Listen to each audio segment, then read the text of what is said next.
Wonderful. Welcome, everybody, to 52 Living Ideas. It is a delight always to have Dr. Angela Cortellessa here. And today, her guest is Marquise Fells. Angela, take it away. Yeah, thanks, Shrikant. Hi, everybody. So nice to see some familiar faces and also some new faces and some new names here today. For those of you who don't know who the heck I am, just a quick introduction. In 2018, I earned my doctorate in human and organizational learning from George Washington University. And of course, as part of the doctoral program, I had to write a dissertation and do research. So I chose to research modern day polymaths, which is kind of a fancy word for a Renaissance man or woman. So that's who I am, and that's why I'm here talking about polymathy and intrapersonal diversity. But first, before we dive in further, I just want to give a definition of what polymathy is. I do this every time we have one of these meetups, just in case anybody's not familiar. But I like to use Robert and Michelle Root Bernstein's definition, which is that polymathy is active engagement in multiple interests or endeavors, integrating vocations with avocations simultaneously or serially across the lifespan. And I also want to say that you do not have to be a Leonardo Da Vinci to consider yourself a polymathic person. It exists on a spectrum and on a range. So I want to share a little bit about this term intrapersonal diversity, just to start off. So back when I was toying with what do I want to research, what do I want to write my dissertation on, I was like, I want to write about Renaissance men and women. And I kept trying to find a better word for that, because Renaissance man isn't even one word, it's two words. And I looked up synonyms. I found the word polymath, and I was like, I've never heard of that. I'm not going to use it. I don't like it. Ew. So I rejected polymath for quite some time. And then I just started thinking in my own brain, well, what am I talking about? And I realized that when we think about diversity, we almost always think about diversity out there in groups, and we don't think about it at the micro level of analysis. We think about it at the meso, at the macro levels. But I thought, could you think about this phenomenon at the individual level? Because at the end of the day, that's what I wanted to study. I wanted to study intrapersonal diversity within one's own personhood. And I thought I made it up. I honestly, for a while there, was like, oh my goodness, I came up with this great phrase, this great way of thinking about what I want to study. And then I realized, actually, no, I didn't. Other people had thought of it before me. So that's part of what we're going to be talking about today. And I'm really excited to welcome Marquise Fells. I met Marquise probably, I don't know, it's probably almost a year ago, because he joined our Facebook group, Polymaths Place. And he was really passionate about this subject and very dedicated and very kind of studious and serious about how he could promote polymathic ideals. And he frequently, I heard him using the phrase intrapersonal diversity. Like, he read my dissertation and that stuck with him and he used it. So part of why I wanted to invite Marquise here today is he's one of the few people who uses this phrase intrapersonal diversity, like I do, as a way of conceptualizing what polymathy is. So before I go any further, though, I just want to hand it over to Marquise for a minute or two or three, however long you feel comfortable. Marquise, just tell us about who you are and your background and why you care about this topic. Absolutely. Thank you for introducing me. As Angela mentioned, my name is Marquise. I am a location-independent entrepreneur with nowhere near as many accomplishments as Dr. Cortellessa, but I'm working on it. My journey into this world really started in 2018 when I withdrew from a materials and metallurgical engineering degree at the Colorado School of Mines, so a prestigious engineering degree. But I decided to withdraw in my junior year, so my third year. And this was really the culmination of just feeling suffocated. I've always been a passionate learner. Schooling and academics, they've always come easy to me just because I love to learn. But I really realized in my third year that university was suffocating my desire to learn. And it took me 3 years to realize that, because I just kept waiting. My advisors and stuff, they're like, oh, you just haven't found the right degree. Just wait until you get into your major specific classes and then everything will get better. And so I just continuously did that until I just realized it wasn't getting better. So I withdrew in 2018, and within a year I had consumed, like I found Dr. Carles's dissertation and read all of that. I was introduced to Emily Wapnick's work and learned about the multi-potentialite perspective of polymathy. I just really fell in love with this idea that specialization is not the only way to be successful. Because up until then, that's what I believed, that's what I was taught, that in order to be successful, in order to have an impact on the world, in order to really benefit humanity, you really do have to narrow in and specialize in something, one aspect of the human experience. And so after reading Dr. Carles's dissertation, I became fascinated with this idea of interpersonal diversity, this idea that you're not only the culmination of the one thing that you're passionate about, but you can really expand your mind and your perspective by embracing many skills, many interests, many experiences. And so for me, because I am so passionate about learning and like just exploring as much as possible, this idea of interpersonal diversity and the fact that I could someday become a polymath really motivated me to just, create the structure that oftentimes school, university, and work gives people. So when I took myself out of that, I needed something that would help me create that for myself. And this idea of polymathy is what did it for me. Right. And I just want to give a shout out to you before we dive in further that, you're this young person who's so smart and so capable, and you were brave enough to get out of the path you were on that didn't feel right to you and pursue something else. So I just want to give you a shout out for being brave. Thank you. All right. So before we go any further, I just want to share a little bit with you guys about this concept of intrapersonal diversity and what I found out about it in the academic literature, just as a precursor before we dive in more. So when I went to the academic literature and I typed in intrapersonal diversity, I thought, oh, I'm not going to find anything because I made this up, right? No, it was there. It did exist. And actually, what I found out about intrapersonal diversity is that it first appeared in the scholarly literature in kind of the science realm. It had to do with physiology. There was quite a bit of literature actually on the gut microbiome and how having intrapersonal diversity, and that's the phrase they used, in the gut microbiome made someone's body healthier. It made their gut healthier. And there are myriad implications for gut health and what that does for the overall system. But I just want to point out that intrapersonal diversity started out kind of in the science literature looking at the gut microbiome. Then, and that was around the year 2000, I want to say, where I started seeing like a lot of literature pop up on that. And then there was some other literature about 2011 or so from Huckman and Stats that showed up. And they started talking about intra, and it's not interpersonal diversity would be in a group, like between people. Intrapersonal diversity means within oneself. So it's not only in the gut microbiome though. Huckman and Stats started writing about intrapersonal diversity. And basically they said that it has to do with the extent, I'm going to read this.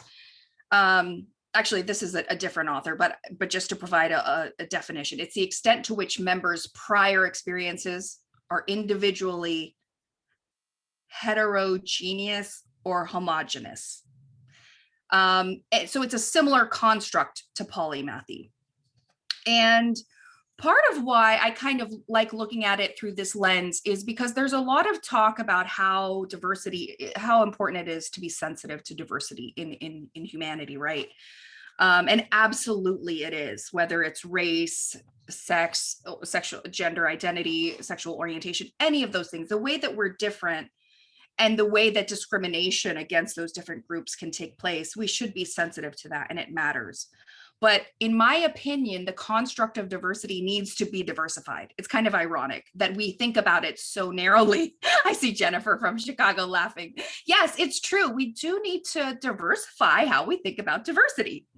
And so we shouldn't just look at it in groups. We should look at how does it show up in individuals. And like I said, it shows up in scholarly literature about the gut microbiome. And it also shows up to some extent in the scholarly literature around like management and in organizations.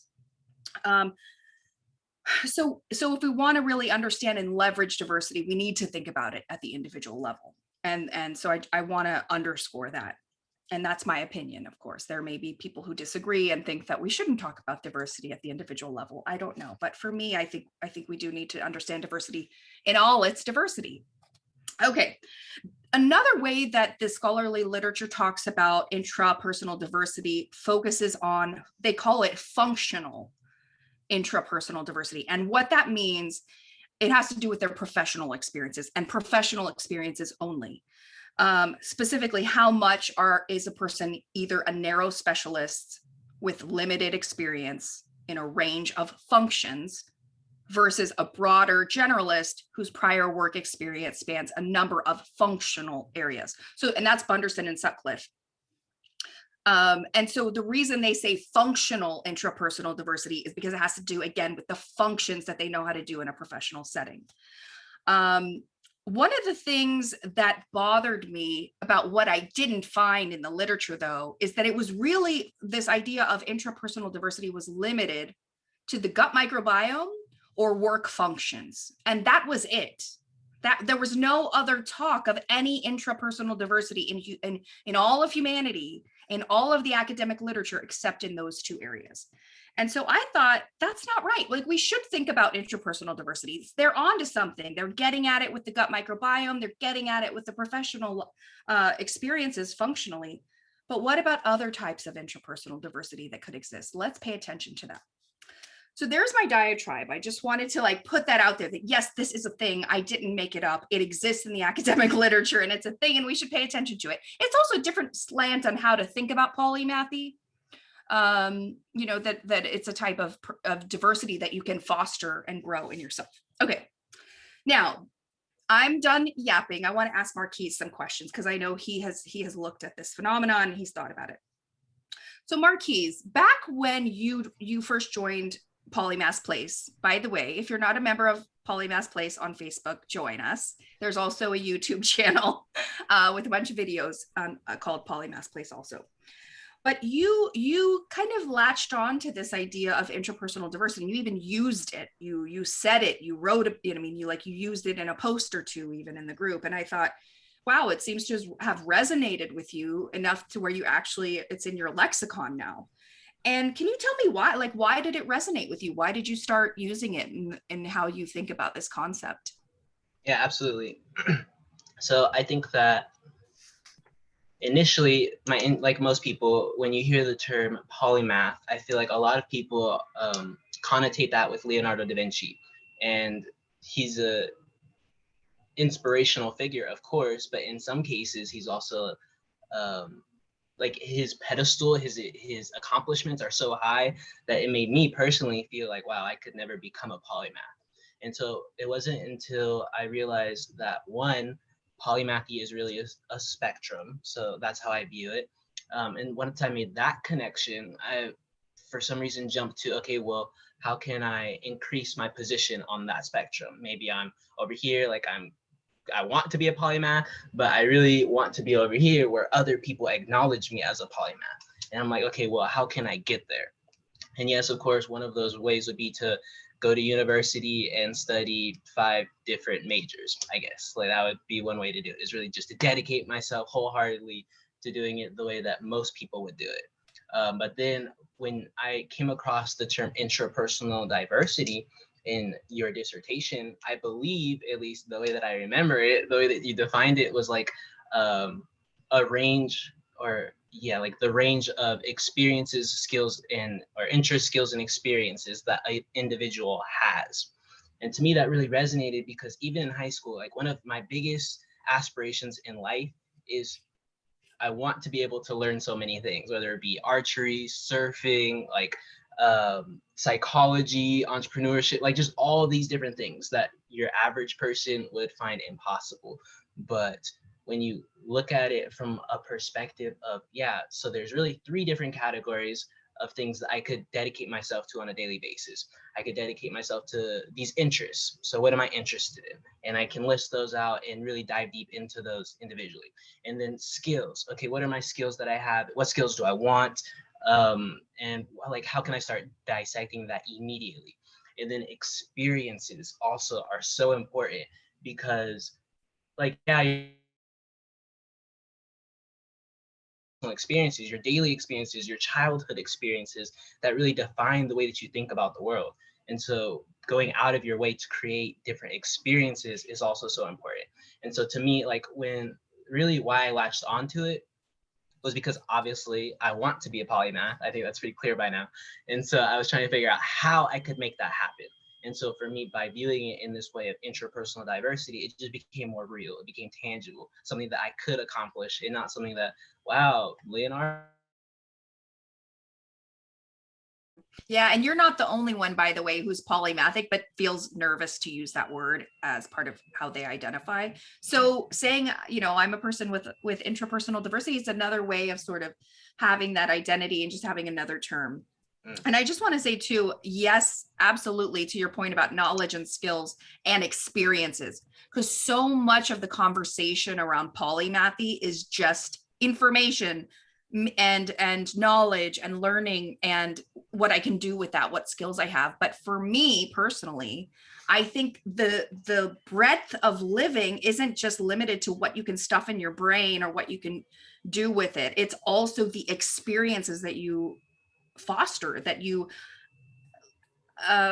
expose yourself to, and that experience might be that you go snowboarding or you do rock climbing, Marquise. I mean, that's part of having the full human experience too. So I like that you pointed out how experiences matter too, and that's part of your intrapersonal diversity, not just your knowledge and skills.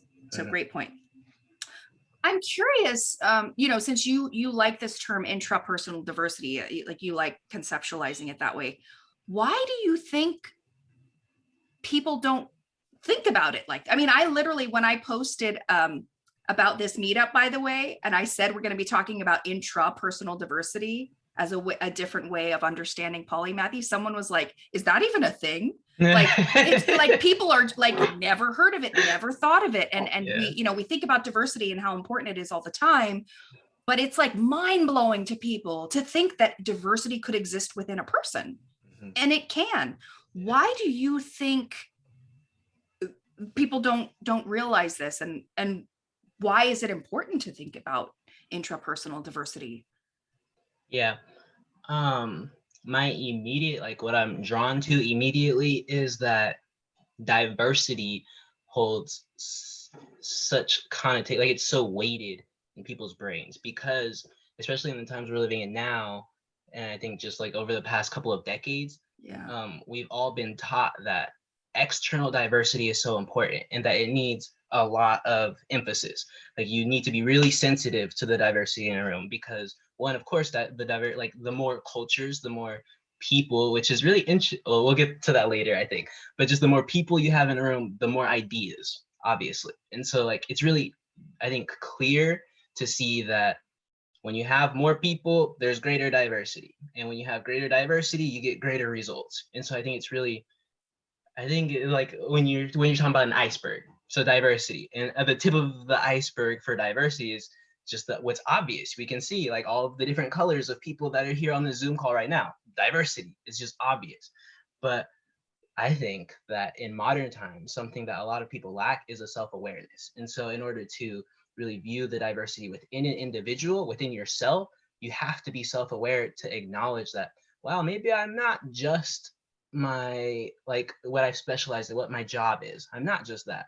I also am valuable because of all these experiences that I like, the experiences that I want to pursue. Like, those are part of what makes me me. It's not just the thing that I get paid for. I'm valuable beyond that. And so that was kind of a long-winded answer, but I think that the core of it is that modern society has placed such an emphasis on external diversity that it's really easy to just forget about what the rest of it is, you know, because we really have been taught, and, like, again, like you mentioned before, it is important. I am not neglecting the importance of external diversity, but I think that because we have placed such a weight on that, people just don't even look beyond the diversity of our physical qualities and traits, if that makes sense. Yeah, and can I just say too, in response to what you said, I'm actually, to be honest, I'm nervous to even talk about intrapersonal diversity in a public setting, because I'm afraid people are going to accuse me of diminishing the other types of diversity. And I'm not at all intending to do that. Right. I'm just trying to expand conceptions around what human diversity is and how we think about it. And it absolutely is a sensitive subject, and we have a ways to go to improve, you know, race relations and gender equality and like all the things that need to happen still. So I'm not meaning to diminish from those, but I will say, and again, I feel self-conscious to even say this because someone may accuse me of being insensitive, but one of the things I like about expanding notions of diversity is the current conceptions of diversity are around categories of identity that none of us got to pick. You know, like you didn't get to pick your race, your sex, the genetic inheritance you got. And I didn't get to pick being a white woman born in the United States at the time I was born. Like we create these groupings for identity that are fixed and that create in groups and out groups. And one of the things I like about just expanding what diversity could mean, what intrapersonal diversity is that it gives us a little bit more choice. You know, like my intrapersonal diversity isn't just my race and my sex and my sexual orientation. Now I can,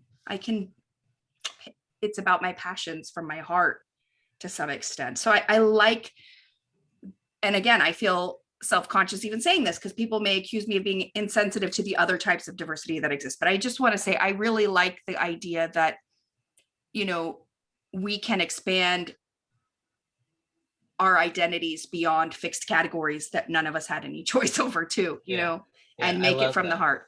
I love that.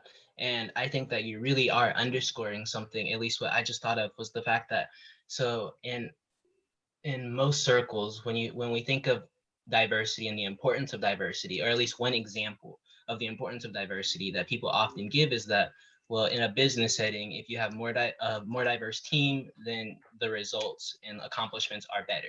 And so for some reason, we're associating accomplishment with like a diversity of external qualities.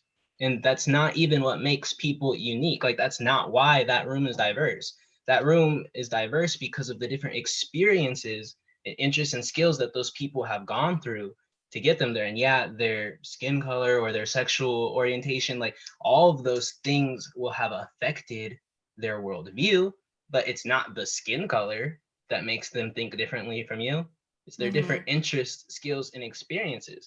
And so ultimately, like when we're thinking of diversity, I think it really is important to acknowledge the fact that what we appreciate about diversity is not the external qualities. It really is these identity foundations that you're talking about.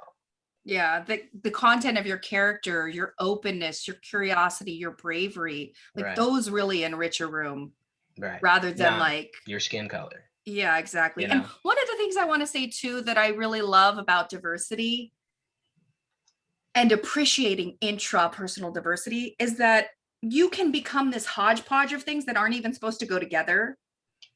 And like, it's fun, it's diversity, you know what I mean? Like that makes us more interesting, more alive, more vibrant, more human.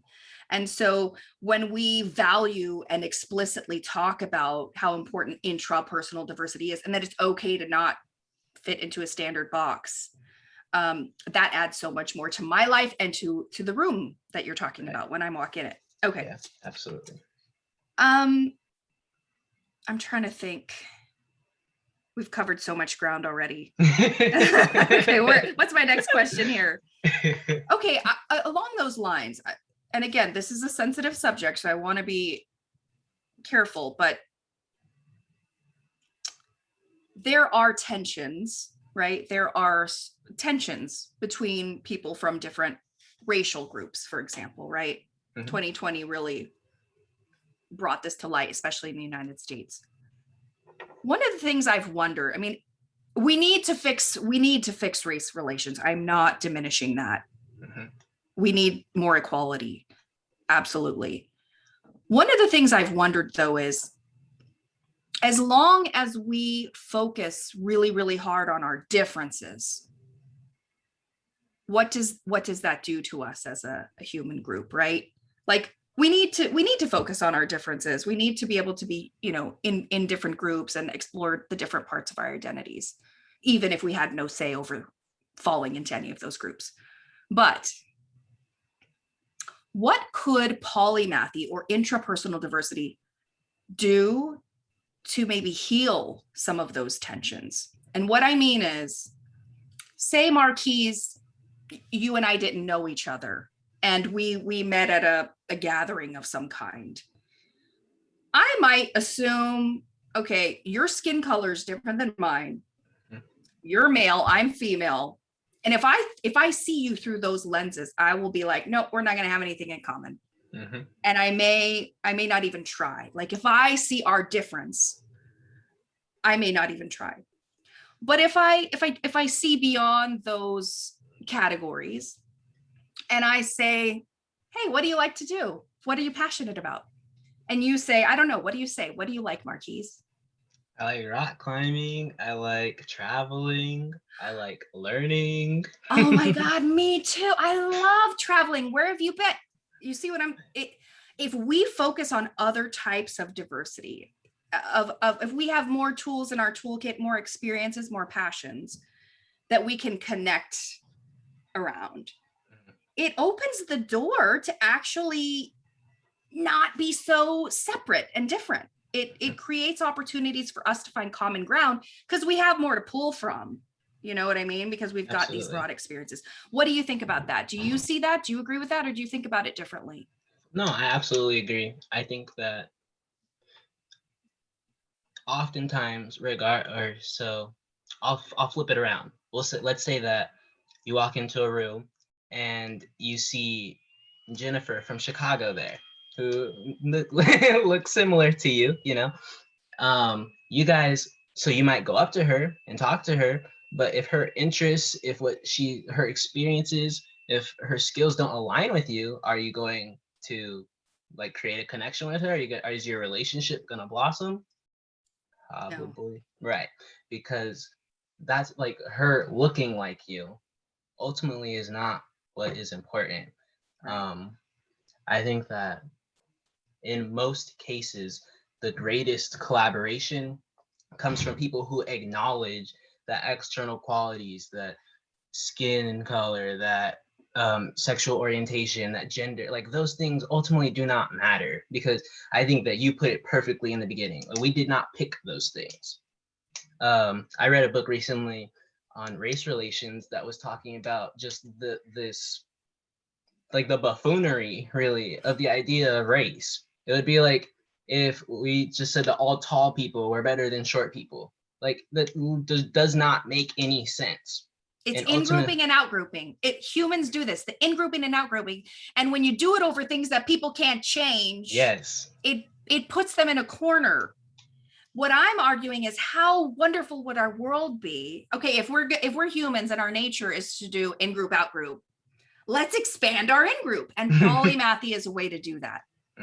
Polymathy is a way to say, okay, my identity is all these things. And I'm not going to squish in a box. And you get to be a hodgepodge and a myriad of many different facets too. And then we can have a Venn diagram where it's like, oh, we can connect because we both love to travel, or we both love rock climbing, or whatever it may be. It's an avenue to redirect and pivot some of our tensions potentially if we let it. And absolutely. I know that's controversial for me to say, and someone may accuse me of being insensitive, but I just wonder, as someone who has dedicated, the last almost 6 years of my life studying polymathy, this is really something I've wondered, like, how different would humanity be? How different could we be if we focused on our commonality? And I know we're not there yet, like we have a ways to go, but maybe someday we could use intrapersonal diversity and polymathy as a way to find more common ground and not let fixed categories of identity tear us apart. So, okay. Switching gears a little bit. I want to talk, I mentioned earlier, functional intrapersonal diversity. And again, what that means is, in the scholarly literature, functional intrapersonal diversity means how many functions have you worked in? You've worked in marketing, you've worked in advertising, you've worked in, I don't know, like all the different functions. And obviously, if you've worked in accounting and HR and IT and more, then you have more functional intrapersonal diversity. So it has to do with the extent to which someone is a generalist or a specialist in their career, in their profession, but it does not consider the other types of diversity that might exist within a single individual outside of the office, outside of work, like in their hobbies or extracurricular activities, social networks, even emotional diversity, like your ability to allow yourself to experience different emotions. Like that's a kind of human diversity too, isn't it? So, you know, like I said earlier, the idea of human diversity is so fixed and limited. Can we breathe some air into that? Can we expand it? And I'm curious, Marquise, how, if we as a species began thinking about human diversity as this larger set of possibilities and not such a fixed few categories, if we thought about human diversity in new and different, more comprehensive ways, what do you think that would do for us? Something that I just thought of would be that there would be the formation of different in-groups and out-groups. I think that ultimately it is idealistic to think that if we all just accept the fact that we all have a variety of interests, skills, and experiences, that we can all get along, I think that it will just change the in-groups and out-groups ultimately, on a large scale, you know? Mm-hmm. What do you think about that? What do you think about the idea that by encouraging people to view individuals not from their external diversity, but really their functional diversity or their emotional diversity, you know, just this broad thing that we're talking about, how do you think that that would change the formation of in-groups and out-groups? Well, before I answer that question, I just want to say, for me, the elephant in the room in all of this is like, this is life. Like, what is more important than living life to the fullest? What is more important than living life to the fullest? And I'm not sure there is anything at the end of the day that is more important than having the full human experience. And that's, again, what this concept of intrapersonal diversity is getting at, that there are all these different kinds of ways, not just at work, not just in your gut microbiome, but there are many ways in which you could explore the diversity of your personhood. And in doing so, I think you get a richer life, you get a fuller human experience. Now, how does that affect in-groups and out-groups? It creates more in-groups. I mean, if all I know is tree botany, and I walk into that room you mentioned, Marquise, I have a whole lot of out groups and probably very little in group, because I'm forcing myself to be one-dimensional in this age of specialization, where that's what the dominant ideology tells me to do if I want to be a good girl and be successful. But if I don't want to be a narrow specialist and put blinders on, and by the way, we need specialists. I'm not meaning to diminish them either. If somebody wants to be a specialist, we need them. Thank you for taking one for the team. That's how I feel, because I want to do lots of things. But if all I know is tree botany, then I've got a whole lot of out groups and very few in groups. But if I'm what's the word I'm looking for? If I've just got a larger toolkit, more experiences, broader personhood, I can be, here's the thing, I can partially fit in many groups. I may not be able to fit in entirely in any one of them because I'm a hodgepodge of many things. So finding, and we've talked about this in some prior meetups, that this is one of the challenges of being a polymath. It is just navigating socially what can feel like a very singular journey, because you may never find somebody with the exact mixture of experiences that you've had. I mean, we each are singular experiences, like will never to be replicated in all of time. Like, and that's funny. We talked about the paradoxes of polymathy a few weeks ago, and I was like, one of the paradoxes is that you're unique, just like everybody else. But yeah, I mean, I think at the end of the day that polymathy is a way to create more in-groups. And that's really a balm that we need, if you ask me. Yeah, I would definitely agree. I don't know. For some reason in my head, it just, because in my experience, it totally aligns with what you're saying. I have been able to fit in a lot of groups because of my passion for learning, and so like I can easily connect with a lot of people. For some reason though, in my head, the formation of new in groups equates to new out groups as well. So again, and to me, it just seems idealistic to think that polymathy is a way to fix humans fighting, humans just fight. And maybe that's not true, but in modern times, humans just do not agree. And I'm not sure if the only cause of that is a lack of intrapersonal diversity. Yeah, that's a good pondering. I want to mention too that I'm not just making up that like polymaths can find more in groups and more connections with people. This is what I heard from the people I interviewed. Yeah. Is that their polymathy made it so they could find something to connect with almost anybody they met. Like they can converse, like they can find something to connect with. And it's one of their superpowers actually, is that because they have this broad toolkit of different experiences and different knowledge and different skills, that when they meet someone new in particular, it's just easier to connect. So this is something I heard in my research. I want to share too that some of what the academic literature said about intrapersonal diversity is that, well, intrapersonal functional diversity, again, like that's only in a workplace setting, allows people to think more broadly, naturally, and be less susceptible to bias in their decision making. Let me say it again. Intrapersonal functional diversity, so having broad professional experiences, allows someone to think more broadly, makes sense, and be less susceptible to bias in their decision making. So this is in a professional setting. And it just intuitively makes sense, but this has been written about in the literature. Does this resonate with you? I mean, does it make sense to you, Marquise, that, okay, in a professional setting, if you've had more experiences as a professional in different functions, that of course you're going to see things from more perspective and be less biased, less have, not so much blinders, but like multiple lenses actually that you could see things through. Does that make sense to you? Yeah, absolutely.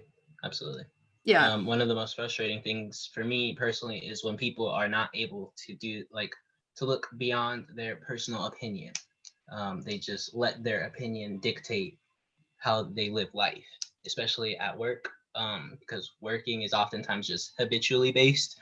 So they just let their thinking, like typical thinking patterns, run their daily lives. And when it comes to meetings, like they're not open to new ideas or new input. And I think, yes, the people who are able to look beyond their personal opinions are people who have been exposed to lots of different ideas. They realize that they're often not right because the truth is so complicated.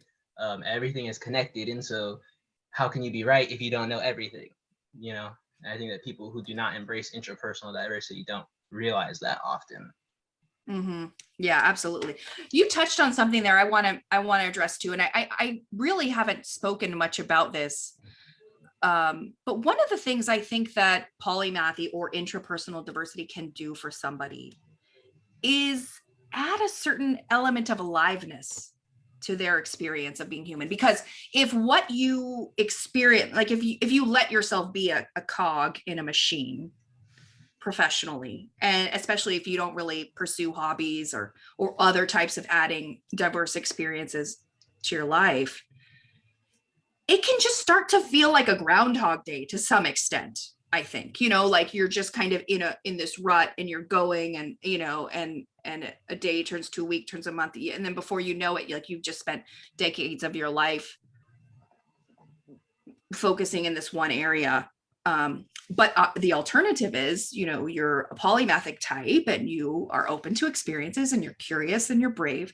And there's a certain kind of qualitative aliveness that I think goes along with that approach. So anyway, this doesn't really have to do with, I don't know. I just want to mention that. It's not quite so relevant, but I just want to say for me anyway, there's a certain wonderfulness to allowing yourself to explore and experience the fullness of your humanity rather than sort of getting stuck in a narrow rut, you know? Yeah, absolutely. Absolutely. All right. So next I want to mention, okay, Huckman and Stats, and there are two researchers in 2011, they hypothesized that a team's level of intrapersonal diversity within the members would positively affect the team's performance, the whole team's performance, particularly when the situation demands that the group change. And their rationale was, I'm going to read this, and I loved this. With more diverse individual experiences, team members might map current problems to past experiences more accurately, or use different cognitive representations more effectively to define and solve problems in new ways, end quote. So they posit that when cognitive problem solving demands are high, so when it's a difficult situation, that diverse experiences may improve performance by enabling access to a wider base of knowledge and improved information processing. So that's from Huckman and Stats in 2011. And I know I'm getting like super nerdy and scholarly by calling on the literature more today. I haven't done much of that. I figured I'd throw that in here a bit for this session. But Marquise, does this explanation make sense to you that like, even if you're intrapersonally diverse as an individual on a team made up of other intrapersonally diverse members, that together you're going to be better at problem solving because you've got more to pull from. They use the word, you can map current problems to past experiences more accurately. You've got different cognitive representations. And when the demands are high and the situation is difficult, that this is even more important then. Does that fit with your, like the way you think of these concepts? Yeah, and I'll give an example for like how my brain just conceptualized it, why that makes sense. I am by no means a programmer, so take this with a grain of salt. But for my understanding, artificial intelligence is only as powerful as the quantity of data that you give it. So artificial intelligence is amazing. It can do wonderful things. It can literally predict outcomes, but only if it has a large enough base of knowledge. Mm-hmm. So in the same way, it makes sense to me where if you have a group of humans who have a large base of knowledge, they'll be able to attack problems more effectively because they have that wider base of knowledge. Yeah, more tools in the toolkit. You can fix more things. Yep. Right. More data, more experiences, more solutions. Exactly. All right, I'm going to share a couple other things from the academic. I'm just on a roll here. I'm going to share more from the academic literature on intrapersonal diversity because people think this isn't a thing, but it's a thing. It's a thing. I want you to know it's a thing, and I didn't make it up. Okay. Let's see. Okay, just a quick. I'm just going to share. Scholars Hitt and Tyler, 1991, found that executives who have broad functional backgrounds are better at evaluating options and making strategic decisions when compared to their counterparts who have narrower functional backgrounds. Another one, Canella, Park, and Lee, 2008, said that intrapersonal functional diversity enhances information sharing on top management teams, and it improves sense making and leads to better integration of available information. So within a person, their breadth of experience directly increases the group level information sharing, which leads to enhanced decision-making, end quote. And they also say that the effects of intrapersonal diversity become more positive as environmental uncertainty grows. So basically what they're saying is that if I have broader functional experiences professionally, actually the information sharing and the communication we can do is better because we can speak more of the same language, right? So do you have any thoughts or comments on that, Marquise? I would just say that also speaks to the importance, or something that gets a lot of people caught up is jargon.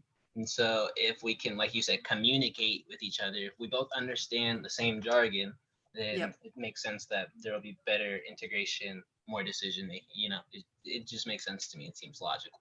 Yeah, exactly. So, I mean, this is a real opportunity for organizations if they can figure out how to get the right combination of interpersonally diverse team members, especially in environments where there's a lot of uncertainty. It could be really advantageous to make sure that they're making the most strategic decisions. Right. Okay, another bit from the academic literature. Yap, Chai, and Lemaire, 2005, stated that intrapersonal functional at work diversity can foster innovation. And so what their study told us is that individual thinking tends to improve when people have more functional intrapersonal diversity. Okay, any comments on that?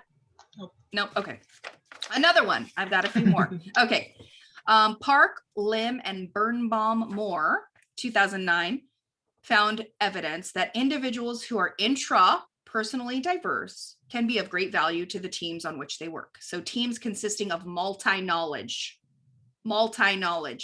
individuals. So when a person understands multiple functional areas, they are more likely to understand the skills, strengths, and capabilities of other team members. This is interesting. So it's not just that they can communicate the same language, is that I can understand what you're good at and what you can do. So because of this, individual team members share information more easily with one another, and they produce better information sharing among the team, as well as more shared understanding of the other members of the team. So their research confirmed that the more multi-knowledge individuals that you have on a cross-functional team, the more innovative the team is. And it's essentially due to more information sharing. And so I'm curious, Marquise, if you have any thoughts or observations on that study. Well, I kind of wanted to get your opinion. Do you think that greater functional intrapersonal diversity makes people more empathetic? Why would, as an individual, so let's say I've gone through the whole gamut of a corporation, so I've worked all the jobs. Why would that make me more understanding of where you're at, I guess? Yeah, I think it probably could. It depends on the type, because not all polymaths or polymathic types are necessarily emotionally intelligent. Like that's another range that people can be on. Right. And some polymaths are just highly intellectual and very learned and not very skilled interpersonally. But a lot of them are. A lot of them, that's just another, they are skilled interpersonally and emotionally, and they can be empathetic. I think, I'm not sure if I'm answering your question, but I just think it's interesting that if I have a whole set of diverse experiences myself, that it means I can understand other people's skills and strengths better. Like if I'm stuck in my own little limited single box, I'm going to have difficulty understanding what people in different boxes are good at, because I've never been in that box. Yeah. Right. Yeah. But if I've got a box fort and I've been in lots of different, parts of my own box fort, maybe this analogy is not very good, but point is, people with more intrapersonal diversity are not only better at kind of communicating and also finding common ground and like the social, aspects, but the fact that I can understand what you're better at as another member on the team, and then we can leverage our shared skill and knowledge together to elevate our effort. I just think that's so important. And yeah. I don't know if organizations are really thinking that way about how they compose their teams, and how to leverage the full skill set, and how polymathic individuals can help make the whole greater than the sum of the parts. Yeah. You know what I mean? Yeah. Yeah, absolutely. All right. Few more from the literature. Hopefully this is not too nerdy for you guys. All right. Day and Dragoni, 2015, said that increased intrapersonal diversity better creates leadership capacity. So teams who have intrapersonally diverse leaders may fare better than teams who have leaders with less intrapersonal diversity. And that's regardless of how easy or difficult those prior experiences were for that person, and whether or not those prior experiences for that leader were work or non-work experiences, because both can enhance leadership capacity. Another one, Bunderson and Sutcliffe in 2002 said that intrapersonal functional diversity has, quote, significant and positive implications for team processes and performance. And therefore, organizations can benefit considerably by seeking and developing management teams composed of individuals who are functionally broad and not just narrowly specialized in a single functional area, end quote. And they also say that intrapersonal diversity is most powerful for project team performance in volatile and uncertain environments, more so than stable ones. So here again, there's this theme of, if you have high intrapersonal diversity, you do better in kind of a chaos and uncertainty than a specialist would. And that's like your jive. That's your environment. You want challenge, and you've got more tools to deal with that challenge. So Marquise, any thoughts on how people in actual leadership positions can perform better because of having broad prior experiences? I think that directly connects to the one that we just talked about being able to better understand the strengths of other people. You know, that's one of the most important things for leaders, to be able to not only serve, but also like help their followers grow, especially, you know, in a functional or a workplace environment, like to help those people not only get their job done, but also grow. And so as a leader, I can better understand your strengths because of my variety of experiences. I think that's why. Yeah. All right, a few more questions before we move to breakout rooms, guys. So Marquise, when we first met, you had founded this group called Da Vinci's Dream. And I loved that name, by the way, Da Vinci's Dream. And I'm curious, can you tell me more why you came up with that moniker? And also, just speaking of Da Vinci, like, what if Leonardo, he's been dead for like 500 years, but if you could bring him back and sort of, I don't know, pick his brain, what do you think that he would wish for humanity if he were alive today? What do you think Da Vinci's dream would be for us? Yes. Big question. Yeah. So I will attack this with two quotes first off.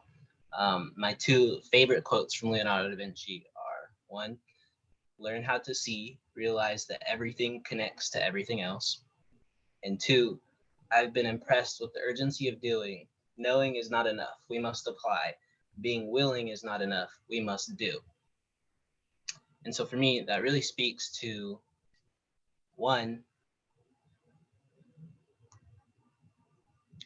the importance of interpersonal diversity. You know, everything is connected. In order to really understand anything, you really do need to understand everything, even if at a base level. You know, you cannot, or for me, what was most fascinating about my college experience, even though it nearly destroyed my passion for learning, is how similar physics is to chemistry, and how similar chemistry and physics are to biology. You know, it's really easy to be a chemist and specialize in chemistry. But in my opinion, and like just from my personal experience, it was way easier to understand chemistry when I also had knowledge of biology and physics, especially physics. I hated physics, but it was easier when I had an understanding of chemistry and biology. So one, the importance of acknowledging that the breadth of the human experience is just as important as the depth. So going back to Da Vinci's Dream, the Da Vinci's Dream is really an umbrella brand. For me, after I realized the importance of polymathy, I made it my mission to make it easier for polymathic individuals to create fulfilling lives. Something that I really struggle with is the emphasis on specialists. I really see, and it's again the reason I went to college, was because I was told that in order to be successful, and one of my biggest driving things is to have a tangible impact on the lives of others. I want to really, before I die, have a tangible impact on the individual lives of people. And I was told that the best way to do that was to become a specialist. Go study something and study it for the rest of your life. That is not true. But unfortunately, polymathic individuals and people who choose to study a lot of things, it is not as easy for them to create fulfilling, happy, successful lives as it is for specialists, in my opinion. And so the purpose of Da Vinci's dream is to really create a level playing field. Like you said, specialists are very important in order for society to progress. However, generalists are just as important. And until society acknowledges that, and it is systemically just as easy for generalists to create fulfilling and successful lives, society is going to stagnate, in my opinion. And so that is really the purpose of Da Vinci's dream. The way I'm doing that, the way Da Vinci's dream is doing that, is by attacking. So you could think of Google. Google is a brand that everybody knows and loves. However, Google is not like the parent company. Google has a parent company whose purpose is to do who knows what, but they took that purpose and then they created Google and everybody knows it. So Da Vinci's dream is really the alphabet or the parent company of these other facets that will tangibly enable polymathic individuals to create fulfilling lives. Awesome. I love that you want to have impact. Me too. I think we all want that. We all want our lives to matter and to make a difference, right? Yeah. One thing I want to say too, I recently came across this this phrase, and I just want to share it with you guys. We have all heard of lifelong learning, right? And I spout that and I talk about it. I say how polymaths are lifelong learners, self-directed learner. And I read this the other day about life-wide learning. And I thought, oh, that's so good. That's kind of what it's not just like the time that you spend learning, it's the breadth of learning, the life-wide learning that you can do. So I really like that term, life-wide learning. Okay, last question for you, Marquise. As a polymathic individual yourself, and clearly someone who's thought about this, read about this, dedicated yourself to supporting other polymathic individuals, what advice do you have for someone who would like to explore or express or expand their own intrapersonal diversity more in the future? What advice would you have? Be intentional. This is something that I am working on right now, but ultimately, society will not encourage you to explore the breadth of the human experience. And just as it is really easy for specialists to get in a rut and just like you said, experience that Groundhog Day, like that is something that all humans do. Growth is not easy for us unless we do it intentionally. And so if you really do want to live a polymathic life, you have to do it intentionally. I love that. Yeah, I've said it before that, polymathy for me is kind of a way to design your life, to make your life your art, and to paint with different colors. Instead of having like a monochromatic painting, you can have a rainbow painting or really interesting painting. And really, I mean, we're each, and this relates to what we were talking about earlier too, we're each born into the world and we had no say when, what color, what sex, what sexual orientation, in my opinion. Like, we're just there. You get this and this inheritance genetically. And one of the things I love is that polymathy is kind of a way to give birth to myself. It's a way to self-author my own story through broad exposure and through curating. And I use that word on purpose, curating, like a museum curator would curate a collection. That we can each be the curators of our own lives. And of course, there's going to be difficulties and limitations. It's not like we have magical powers to curate anything we'd like, but I just want to, encourage people who want to explore the fullness of their humanity to think about like, well, this is a way of giving birth, giving life to yourself by exploring all the parts of your personhood. Absolutely. I agree. All right. So we've been at this for about an hour. Shrikant, I think we are ready for the breakout rooms, and I'll hand it over to you. Thanks, Angela, and thanks, Marquise. So folks, it's time for breakout rooms. As always, these are the guidelines for the breakout rooms. We want as many people engaged as possible. So start the breakout rooms by letting everyone speak for 1 to 2 minutes before beginning a discussion, so we get as many voices down. Remember that you've been keeping notes on all your great thoughts. So talk only about the greatest ones of those. Rules: keep on topic, be brief, be courteous, encourage others to speak. If needed, just click on ask for help and I'll help you.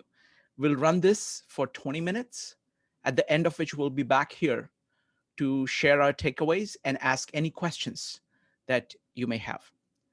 Okay, folks, so give me a second here. Starting the breakout rooms now. Folks, welcome back. Welcome back. We are now going to do our takeaways.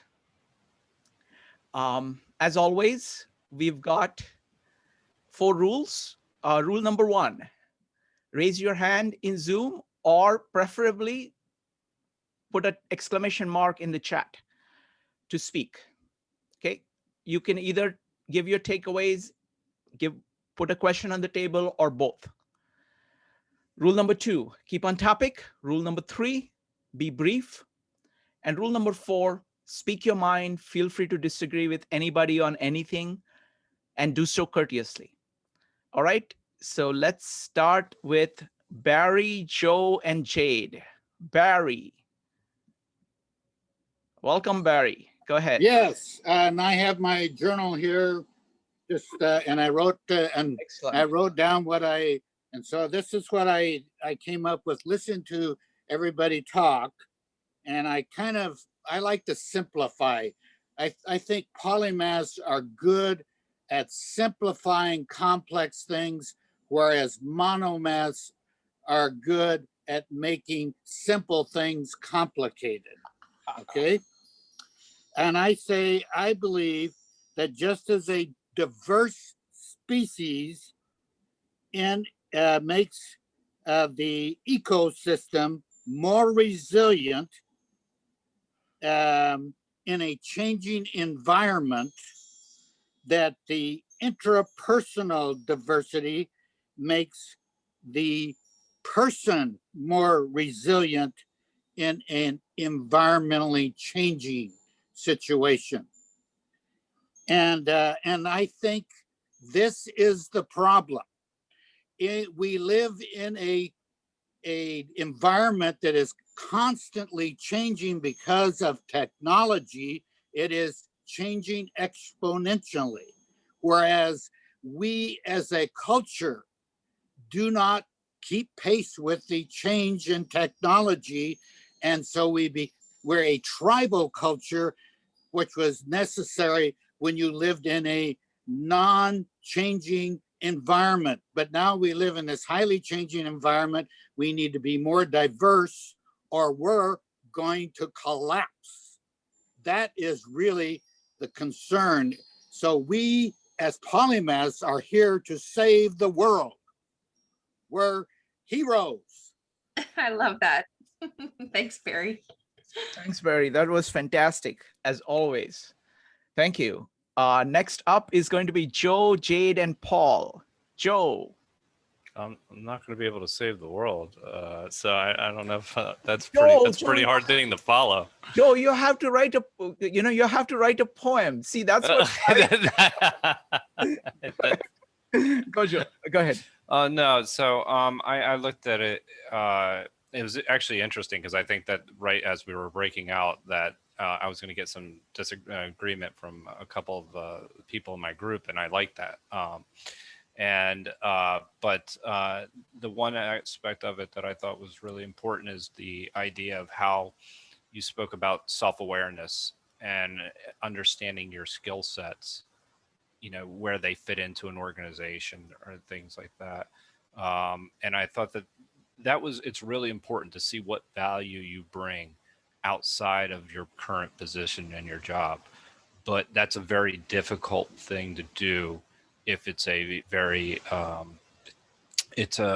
hierarchical kind of organizational structure, so that you're not necessarily seeing the whole picture, that you're not really able to see where your skill sets are best suited and get some of that, that we're incorporating as many frames of reference as possible.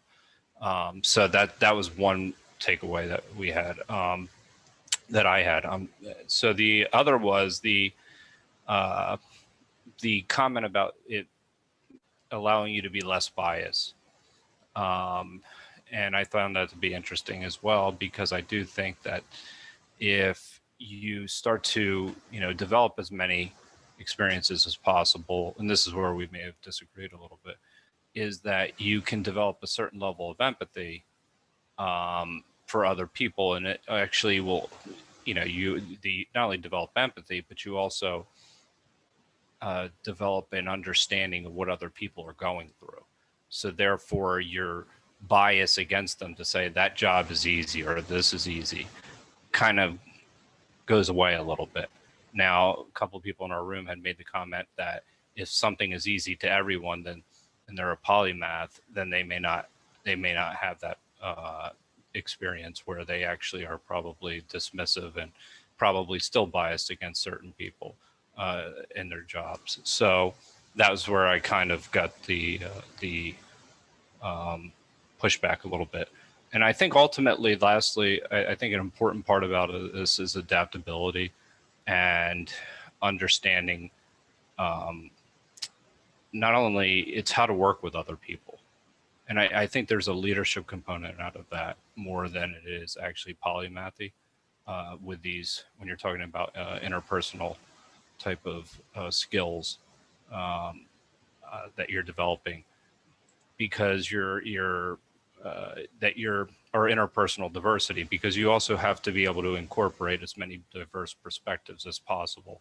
So communication is fundamentally key, and how you communicate with people and get them to work as a whole is really something that is the goal. So I think that a communication aspect and a leadership aspect of this is really important as well.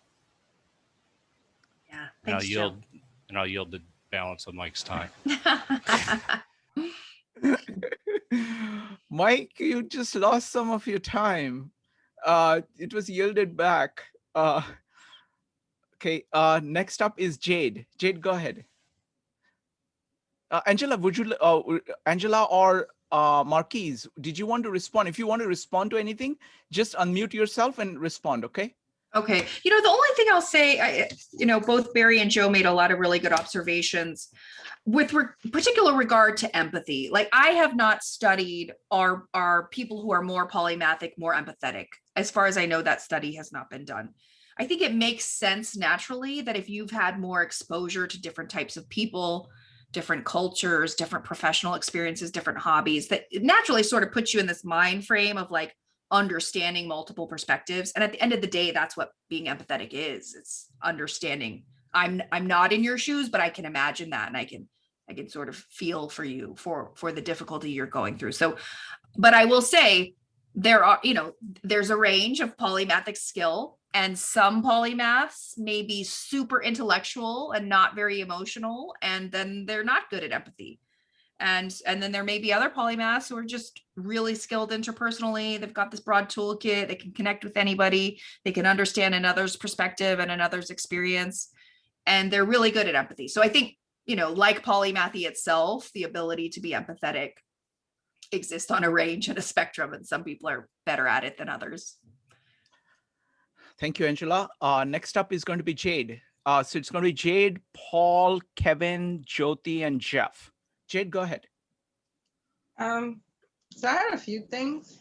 One of the things that I was thinking about since it was just brought up is kind of the fact that having diverse interests doesn't, like, let's push the skills aside, and having diverse interests doesn't mean you're interested in everything. And unfortunately, means you might not be interested in people. Like, people just might not be one of your interests, or having diverse friends might not be your interest, or connections might not be your interest, because I think we've kind of established that, I just lost my train of thought, but it's kind of like, if if you don't, I have to come back to that one because I lost my train of thought on that one. But I would also say that we are kind of already have people who, my mind is all over the place. Sorry, I'm a little scattered, but I'm feeling like the concept of people only connecting on similarities is kind of why we have problems, because a lot of people are more different than they are similar.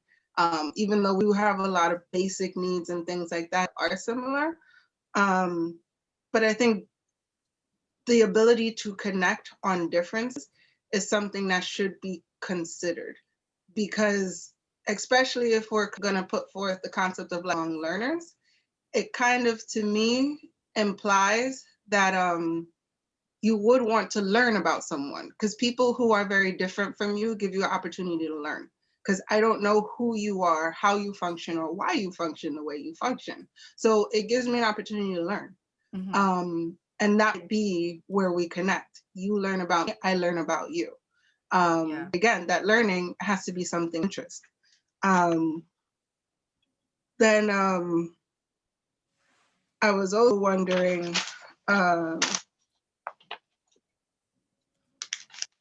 like, even to go a little more on the point of, I'll call it intellectual diversity.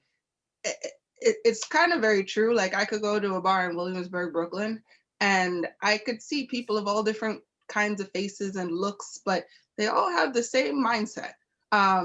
So it's misleading. It's a question, I think, again, what type of diversity do people value? Because even within there, people are still from different cultural backgrounds, even when they've come and they've set on a same cultural platform. But I think that's also leading to me saying that, because there are places where I will go and people might believe that I'm one-dimensional. And the reason why they're thinking it is because we're interacting and they're only getting a perspective of me that shows that one dimension.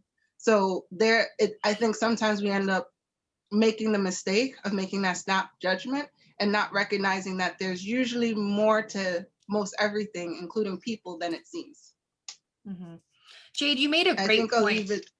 Let me add one thing, Angela. Yeah, go ahead. So Jade is doing a meetup tomorrow on this general topic of self and society, of the diversity of roles that we play. So for example, let me just show you. So it's going to be, so firstly, I'm putting this link in the meetup. It's going to be about self and society. An island is only an island because of its relationships. So what we are going to do is that we're going to see the diversity of roles that people play. This is based on Jungian concept of archetypes. And many times we play kind of combinations of these roles, and we have difficulty when somebody else is playing different roles. We get along with some people and not get along with some people based on that. So it's a very deep way of looking at diversity of roles that we can play, the functions that we can play within our own lives and within society. And we're going to be discussing kind of the social dynamics of different people playing the role. So it's going to be really, really interesting. So that's going to be tomorrow at 9 p.m. Eastern time. This was at the last moment. So be sure to check it out. We'll look forward to seeing you tomorrow. Sorry about that, Angela. Go ahead. Oh, no, it's okay. Sorry. Sorry, can I say one more thing? I'm sorry. Yes. No, go for it. Or I can wait for after Anthony's done. Go for it. So one other thing that I forgot to say is that I'm wondering, because we're of the diversity thing again, is, again, with the differences, is can we accept people that don't fit in? And if so, how? And also, should we?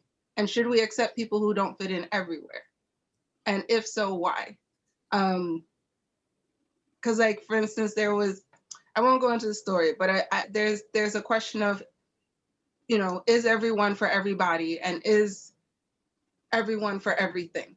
I don't think I'm for everything. If I'm for everybody, that'd be up for debate. But some things I just don't have interest in. Can I develop it? Perhaps. But I don't think I'm going to become a physicist anytime soon. So it's like that question of how diverse do we really need to be? But I have a basic understanding of like the properties. So I could kind of have a dialogue with someone who is a physicist, but I can't go deep. Again, that would be me learning, and I would be asking questions. Mm-hmm. I've got a few thoughts. Thank you, Jade. No, that was great. Thank you for all your observations. I think you make a great point, and I really was negligent in focusing too much on connecting over commonality. I mean, I think the general tendency with most people is like, if you can find something in common with someone that's comfortable and easy. But absolutely, we should be able to connect over difference as well. And in fact, this is, just one example, but one of the people I interviewed said that he loved being around people that were different from him. He actually said the polymath was the parasite of the expert. Actually, he loved being around people who were not polymathic, for example, because of what he could learn from them. So absolutely, we should be able to connect over differences and leverage that and appreciate that too. Should we accept people who don't fit in? Absolutely. Polymaths normally feel like they don't entirely fit in anywhere. And it's very much a singular journey for the most part. Part of why I created a Facebook group called Polymaths Place is because I wanted polymaths to feel like I'm unique in my combination, but at least I can sort of identify as polymathic and find others who are like me in that. Like back to you're unique just like everybody else thing. You may not find a person that is exactly like you or has your experiences, your combinations, but if we all sort of embrace the hodgepodge myriad things we are, we can share that experience. And then how diverse do we need to be? I mean, this is such a singular journey, like your life is your art and your expression and your adventure. And so what you learn about, what you explore, what you expose yourself to or not, like that's what makes your life unique and fun. So if you don't want to learn about physics, then don't, and if you can't connect over that, then whatever, who cares, like you get to connect over dance or whatever it is that you like. So anyway, I don't know, Marquise, if you have anything to add. Yeah, I actually just wanted to underscore, I thought this was so powerful, and personally, because I find that the keys to innovation and the keys to progress, they often lie in if we think of a Venn diagram, like the circle of those differences, like the intermediary. That is the key to learning, the key to progress. When I have a conversation with Angela or Jade or Shrikant, and those where we do not agree, where there are those differences, that is where we can both grow. So I thought that was so powerful. Thank you for sharing, Jade. Excellent. Thank you, Marquise. Next up is going to be Kevin, Jyoti, and Jeff. Kevin.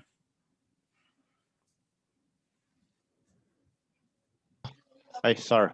I would say follow the conversation. We don't need to use a binary way to explain everything. Let's see, if we are polymath, we respect, that means we learn a language individual, or let's say even who is specialized or specific. We try to learn that language, try get in. You don't need 100 fit in, but everybody self is individual, right? So we got our own community. By the way, Marquise, you mentioned that biology, chemistry, it's giving me got a similar feeling. But even further is a God question. There's lots common terminology and can understand each other, but the teacher didn't tell us that. Later on, we find out if I could know that earlier, I can even understand it deeper and better. So the one way I find possible, we can use abstraction. This word and method can mapping those terminology, even the hierarchy. Even this morning before this meetup, we got another one. We find a solution actually. This one we use Polymath can solve. We try either use eligible people or Christian, or we use one word spiritual. right? Then mapping down, we got a religion or not a religion which one, but we find something in common. We try to pursue the goal for our life. Thank you. Thank you, Kevin. Okay, next up is going to be Jyoti, followed by Jeff. Jyoti. Yeah, hi, Angela and Marquise. I have to be honest with you. Today was my first day for this kind of a presentation, Polymath, because usually it's on the weekends, and today it is snowing, so I had nowhere to go, nothing to do. So I thought I will attend this. With the same token, I have to say it was very interesting, and I think the way you described, I would think that I'm a polymath. However, I have a dual personality in the sense I connect very well with people who are thinking likewise. But then when I'm in the Zoom or I have friends all over in the world who don't think the way I do think, and I'm not compatible with them, but I'm not alienated by them either, because I'm very understanding and I understand they haven't had those varied experiences that I have had in my life and my circumstances too. Uh, and I don't think I'm a cocky person because I had all those things in my bag. I can relate to them. So having said that, if I was given a choice in terms of connecting with people, I would go with my intellectual compatibility. However, in terms of diversity in the race and ethnic group and what have you, I don't think I have a problem, but believe it or not, they have a problem because they do look at me as other, which they do look at it that way. There's nothing I can do. So both the, concepts have their own merits. So having said that, I think Joe, when we departed, I was going to disagree with you on that one. And that piece was, he was saying, the more you know, the more you have learned, the more experiences you have, you become, your biases go away. I don't agree with that. I think I have come across people who are very smart, and they are very easy to connect with in many ways. However, when they form a decision, when you make a decision, there's an underlying bias. Why aren't you thinking like I'm thinking? I can't agree with you. So that's what I was going to say to Joe. And the other thing is this, that is so important to play different roles in your life. You should not just become one way only, because that is not how the world is. That's not how the world operates. But I would like to know where is a polymathic group that I can connect with and see what comes out of it for me a little bit too. All right. Thank you very much. If you have any comment to make, please feel free to. Yeah, thank you, Jody. Well, Jody, I do want to say we do have a Facebook group called Polymaths Place, and you're Okay. welcome to join if you're on Facebook. And I think your point about playing different roles in your life, I think that's beautiful. And the fact that you can fit in with like-minded people, or, you can also not feel alienated when you're around people with different perspectives. I think that's a beautiful thing. Thank you. Thank you. Thank Next you. up is going to be Jeff. Jeff, go ahead.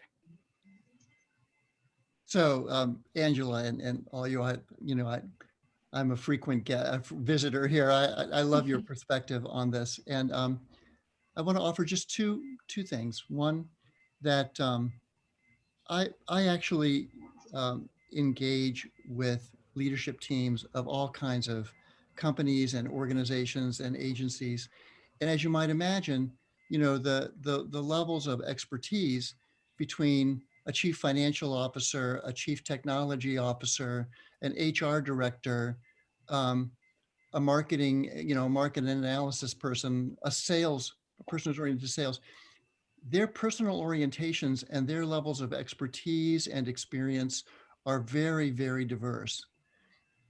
So what works when you achieve this, in essence, sort of, polymathy by creating an incredibly diverse team? So first of all, what's necessary to work is that folks can stay curious about stuff they don't know and can actually depend on each other in that way. And so that kind of situational leadership that they contribute in the team is essential. So it's not that people who don't have expertise can't relate or work well together. It's people who have expertise but are not curious about the stuff they don't know and not able to depend on others who do know it. In my experience, that's where it breaks down, creates all kinds of conflict, all kinds of inefficiencies, people talking over each other, destructive disagreement, all kinds of potholes there. Second is that beyond the level of intellectual or academic or whatever kind of expertise people bring, emotional intelligence is a real thing. And people's level of individual self-awareness and compassion and curiosity about really learning the perspectives and the perceptions of others who come from different vantage points from them by lived experience or whatever those diversities might be is huge. And so first of all, just people's ability to appreciate the different kinds of expertise that others bring, maintain a certain amount of polymathy themselves, and then second, their ability to pull off a level of self-awareness and compassion and interest in the perspectives and perceptions of others who are different from them. I think those are some things I would add to it. Polymathy is one great, wonderful thing. These other things are pretty important too. Yeah, absolutely. I completely agree. Thank I don't you. even want to taint it with any other comments because what you said was exactly right, Jeff. Thank you, Jeff. All right, folks. So let's see. That is it. So what we're going to do is first, let me ask Angela. What's coming up 2 weeks from now? 2 weeks from now, we have a meetup on polymathy, the leading thinkers in polymathy studies. So Michael Araki, who's another scholar in this field, will be my special guest. And we're going to be talking about what do we know about polymathy? What's been studied, like, just from an academic perspective. So that's what we're going to be talking about February 21st at 2:30 Eastern time. Wonderful. And Michael Araki was here before, and he gave a fantastic presentation on polymathy. So please go to our YouTube video and go to the Comprehensivist playlist, and you will find Michael Araki's video there. It was one of the best overview of the question about polymathy. He had these beautiful diagrams summarizing all kinds of things. So I recommend watching that before the meetup if you can, because you'll get more from it. All right, folks. So I want to let you know that at 5 o'clock, we have a special event. Dante, my friend Dante, is 700 now. So we are celebrating Dante. A whole bunch of us are reading it, and even if you're not read, you're welcome, because we're going to give kind of overviews. Today, we are getting started in a slow way by looking at his early work called The New Life. And we're going to get into the Divine Comedy from next month onwards. A whole bunch of us are reading it together, and we'll be sharing our impressions of Dante. There is a actor who is going to read out Dante, so you get a flavor of it. There is a person who, as his historian, is going to give you a historical perspective on Dante. So don't miss it. All right, and that's going to be at this one. And any final thoughts for Marquis and Angela? Go ahead. Marquise, Yes. do you have any final thoughts or comments before we wrap up? Yeah, absolutely. I actually wanted to bring up two things. One would be Donna mentioned earlier that everyone is a polymath in our breakout. in our breakout room. And I think that is so important to take away, is that oftentimes we really do think of polymathy as binary. Somebody else mentioned that as well, and that is so dangerous. We are all polymaths. I truly do agree with that. And just the scale, the depth of your polymathy is what changes. And two, I want to touch on something that Jyoti mentioned. Jyoti, I'm sorry if I mispronounced that, but you said something along the lines of, you found that even individuals with many, or even polymathic individuals, even highly intellectual individuals, still view you based on your like external qualities, not necessarily your intellectual diversity. And I think that that was an important observation, because it highlights the fact that even people who are highly intellectual are still susceptible to unconscious biases. And I think that those biases, I mean, that's one of the things that dictate our habits. And so just tying this back to intrapersonal diversity, the only thing that really overcomes unconscious biases is experiences, personal experiences. If I was taught to be, well, this is going to be really extreme, but I'm going to say it anyways. If I was taught to be a racist, the only way that I will overcome those unconscious biases is by personal experience. No matter how much information, no matter how many facts, no matter how many people tell me my ideas are wrong, only personal experience will overcome that. And so I think that that really does just highlight, even again, the importance of intrapersonal diversity. And that's all I wanted to say. Can I make a comment, Shrikant? Oh, very quickly, Okay. Yeah, because I do have, he knows I ramble on. I think you misunderstood about the intellectual compatibility. Oh. Yeah, okay, but we'll leave it at that. That's okay, then no problem. Okay. Was I short enough? Yes, and I'm glad that your dog let you attend this meetup. It's only because it is snowing outside. Okay. He's sleeping right by my side. Okay. Thank you, Jyoti. Thank you. And Marky, I really liked your comments about Leonardo da Vinci. I'm a big fan. I traveled from, when I was living in Seattle, I traveled all the way to UCLA to look up his notebooks. His biggest collection of notebooks is called Codex Atlanticus. So I went to the rare books collection in UCLA and I said, you know, I would like to see it. So he says, the librarian says to me, really? So I said, yes, I've come all the way from Seattle. He says, okay. And he goes away. He's gone for like 45 minutes. And then he comes back with a trolley, Codex Atlanticus. They are about like 3 foot wide and 2 feet this way. And it's 12 volumes of his original manuscripts reproductions. There are 12 copies here. So I'm a very big fan of Leonardo, and there is a lot to be learned from him. And folks, I recommend Leonardo's notebooks to everybody. That's a great way of getting to know a great mind and all the struggles and all the positives of being such a person. So wonderful. Angela, any final thoughts? Yeah, I just want to say thank you to Marquise. It was great to see you and chat with you. Despite being like this young person, you are just so capable and so influential. And I just see so many things positive happening in your future. And I'm glad that you're on this sort of team of promoting polymathy. And I love, like I've told you before, I love that your organization is called Da Vinci's Dream, because I think what would Da Vinci's dream be? It would be that we all could be more polymathic like he was. And as a final thought, I just want to say, you know, I know this term intrapersonal diversity, and to some extent, even the term polymathy is very new to a lot of people because we don't really talk about it.